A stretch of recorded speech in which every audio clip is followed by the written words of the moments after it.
At 3:17 a.m., a vending machine appears on 12th and Grafton. It wasn't there before. It's not there after. Just that minute.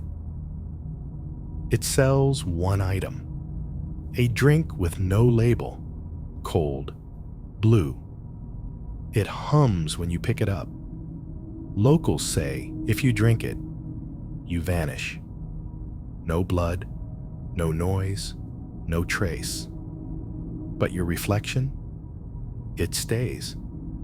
Friends report seeing your face in their mirrors, mouth moving. But it's not your voice. One guy tried to smash the mirror. His reflection didn't break. It smiled. So if you're out late and you see a vending machine that doesn't belong, don't stop. Just keep walking. Unless you want to become a memory made of glass. Like this story? Follow, comment, and share. I'll be watching.